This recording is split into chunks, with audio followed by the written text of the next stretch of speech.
Muslim brother I know called Abdullah Rafiq. But before, of course, then I never know, but I know now.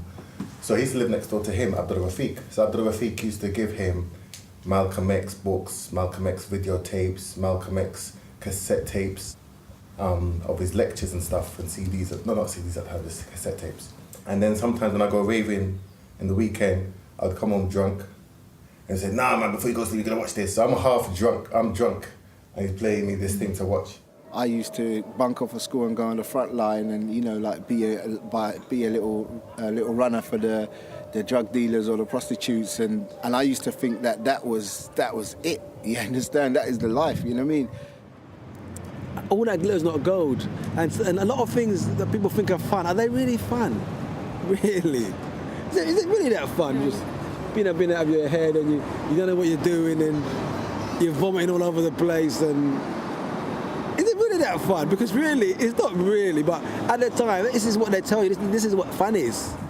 I wasted a lot of time, do you know what I mean? And then afterwards, like, you know, I just saw my different friends like drop off, you know, go to prison. Some people would get killed. Some people would just like go like lose their heads, lose their minds, and go into the mental institutions. And gradually, you just kind of like calm down. You know, I think one time it was me and my friend. I remember us. We was just high and we was lying down on the bed, looking at the ceiling, and then we were saying to each other, "Yeah, you know, there must be more to life than this, though. Come on, you know."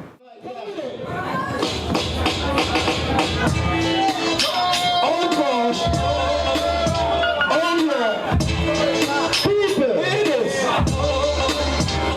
Who the cat thinks? Let them wear it. Who the cat thinks? What? Let them wear it. Come on, Tell Ishmael to hurry up. We're going to meet the Vice President of Somaliland now. We're going to take a picture with him. Okay, then afterwards, yeah. So it'd be good. Us ask that can film us when he goes, come and bring him along. This is my cousin. Is that your cousin?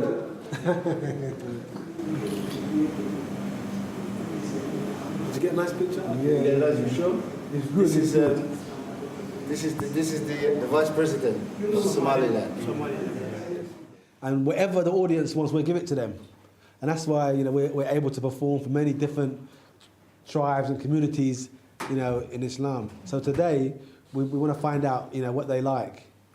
Because really, the Somalis are very religious. So you would expect that maybe they wouldn't want music, or they wouldn't want a full instrumental, maybe nasheed. But then, saying that, they have riwayats. So they might even be expecting that kind of evening session. Yeah. Yeah, because today, looking at the crowd out there. It depends on like the age group.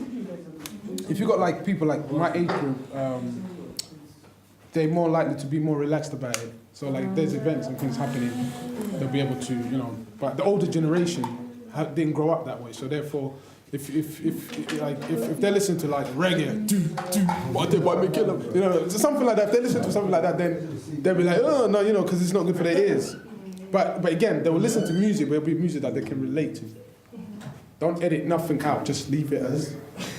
Just kidding. So alhamdulillah, we did this song, which is about the mothers. And it goes something like this. Mama, you're returning on my life after Allah, and the Rasul is you, may hold tight like a vice. Mama, you're returning on my life after Allah, and the Rasul is you, may hold tight like these cycles. I was a temporary resident, enough love and sentiments brought life to my ligaments. So there's a special request to all the baby mothers looking after their babies, youths and youngsters. This job ain't easy peasy, it's hard. Enough love to my mother, who's chilling in yard with my father, who is her long-term partner, who's stuck together when times are rough and harder. She gave me enough blessing without rehearsing, extra loving and care when words were reversing without a doubt. A lot of Muslims, yeah, don't express their feelings for their partners openly. Do you understand?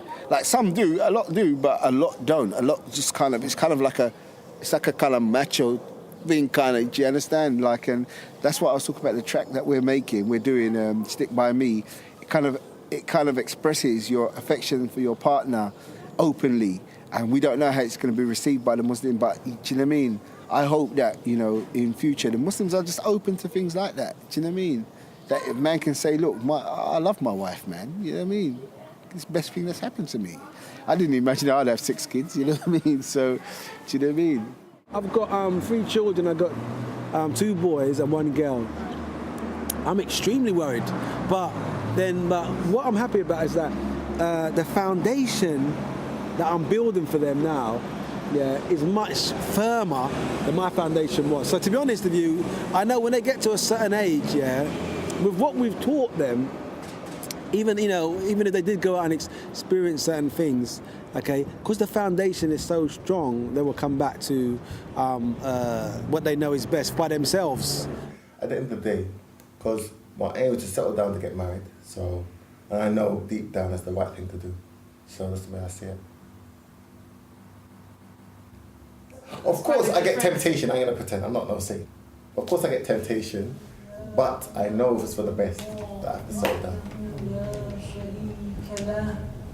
وأشهد أن محمدا عبده ورسوله اللهم صل على محمد وآل محمد السلام عليك أيها النبي. To some extent, that religion or religious philosophy has been kind of like either ridiculed or stained, so that to kind of like turn to any kind of religion, means that you've kind of like, you've had issues and that is your salvation, or you've lost it somewhere and that is your way of recovering, or do you understand? I think it's been ridiculed, whereas when I became a Muslim, I was like really surprised how Islam addressed each kind of like area of belief intellectually.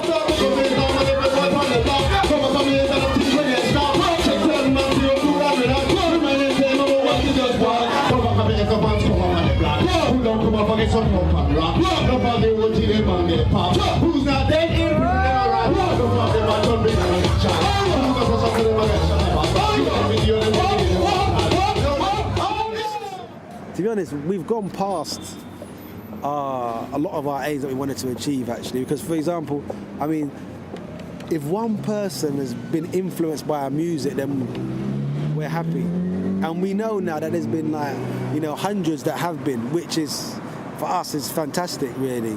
I mean, the only thing that we could do now, I think, in this day and age, in 2007, what we could do now is just be part of promoting Islam as a positive, as a peaceful religion.